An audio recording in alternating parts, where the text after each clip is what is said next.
Hello Sophie, thank you very much for inviting us to talk about Scoop Films. I'm Fiona Gillis and this is Michael Muller and we're two of the founders of Scoop Films. Can you tell me how Scoop Film started? Michael. How Scoop Film started? Gosh, that's a difficult question. It should be a simple question, but it's somehow difficult.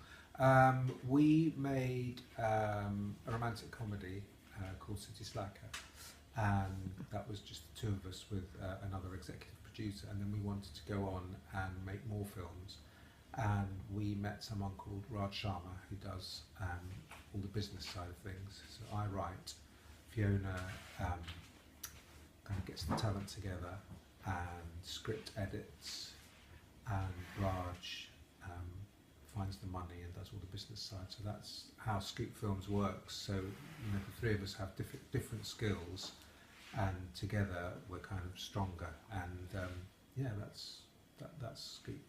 That's the thing. We have we focus on different areas, but we all work together as a whole. So maybe Raj focuses on business, but also Michael and I understand exactly what has to be done in the business area and back him up on that. So we cross all the time, we're crossing into different areas, although we each specialise. You've done short films. Can you tell me a bit about what they are, what you've done in the process of making them? Short films are fantastic. Short films are a really, really good way to learn about the filmmaking business, to learn about the filmmaking process as well. So we made a short film a few years ago, Michael wrote it, called Talk, and it starred Suggs from Madness. And it was the story of a taxi driver who parks his cab up on Clapham Common, and he's trying to learn to play the saxophone at night in the back of his cab, and a teenage boy lands on the bonnet of his cab. He falls out of the tree, this boy. It's the middle of the night, and he takes the boy into the back of his cab. He gives him a cup of tea from a flask, and the two of them have a chat.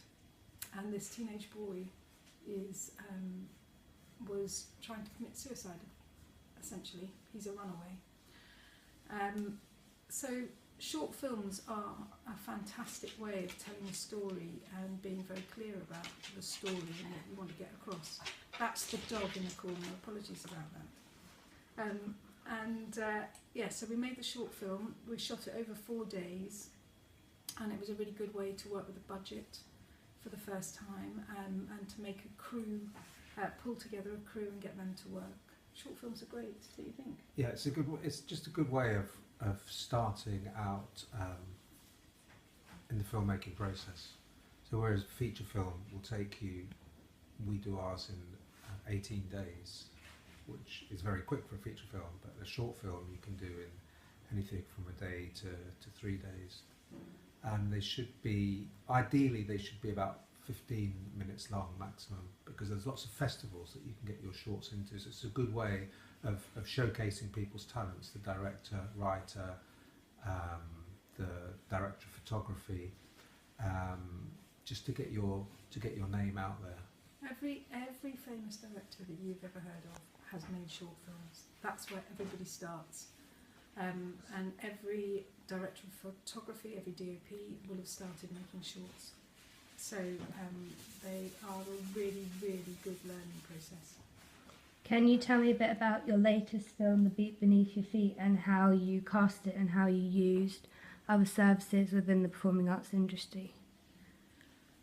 Michael wrote The Beat Beneath My Feet, and it's a film that we shot in and around London about a teenage boy. He lives in a flat, into the flat below moves a really antisocial, aggressive former rock god who's faked his death and disappeared. Teenage boy works out who he is and starts blackmailing him into teaching him music. So we had to find a teenage boy. We had to find a teenage boy who could sing, who could play the guitar, and who could act. Now those are hard. It sounds like that would be an easy thing to find, but you can often find actors who can sing and play the guitar, maybe a bit weak on acting. So we needed somebody that could do all three. So we used a casting director, and a casting director is somebody who works in the business, who knows exactly who is doing what actor-wise at any time, and is always on the lookout for new talent. So we spoke to a casting director and we said, can you please help us? We need to cast a teenager who looks like he's 16 but is preferably maybe 18 or 19. So she put together a list of young actors. We met them. They came in for the casting, and they all read a scene or learnt a scene, and we filmed them. And they sang a song as well, so we got them all to sing a song called Creep by Radiohead, which kind of embodied the feeling that we wanted to get from the actor. And we got someone called Nick Galatzine, who plays Tom, the character. When he came in, he just made the song his own, so it wasn't like a cover version, he wasn't imitating the original. It was as if he'd invented it right there in front of us, and that's what you're looking for from an actor, is that sort of spontaneity, that spark, that something extra. And he had it, didn't he? He had it. And then, because you wanted to know about other sort of disciplines that you bring in. Yes. So one of the most important things is the production designer. So basically they're responsible for the way the film looks. So they'll go into locations, they might redecorate it, they might, they'll choose the furniture, they'll choose the colour on the walls. Just the whole feeling, because it's it's very important that the actors are supposed to be in a council flat, but it looks like a council flat. Yeah. And then there's the wardrobe, obviously. Wardrobe department. Wardrobe department. The wardrobe department. So that's Costume. all the costumes. Yeah. That's the costumes and they costume department and the design department, the production design, dog stop, there's a squirrel in the garden, apologies. But they all work very closely with the director to make sure that the everybody has the central themes in mind, and everybody knows there is no point having a character who always insists that he doesn't like pink, for example, and then we have a scene in his bedroom and he's got a pink duvet. So, everybody has to be talking to each other. What else? Composers. We use composers for that. Obviously, music is very important to the film. So we work very closely with composers. And so they're an outside service. We went to them. They create the music around the characters and with the director and with Michael. And also the sort of background music. So to carry the emotion of the film.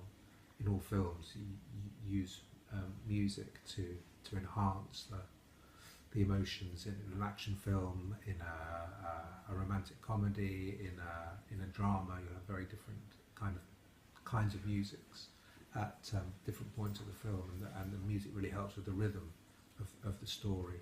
Mm-hmm.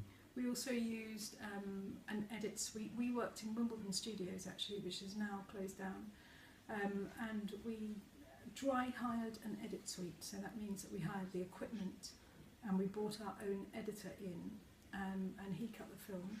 And then after the film is picture locked, that means you've edited it together as you want.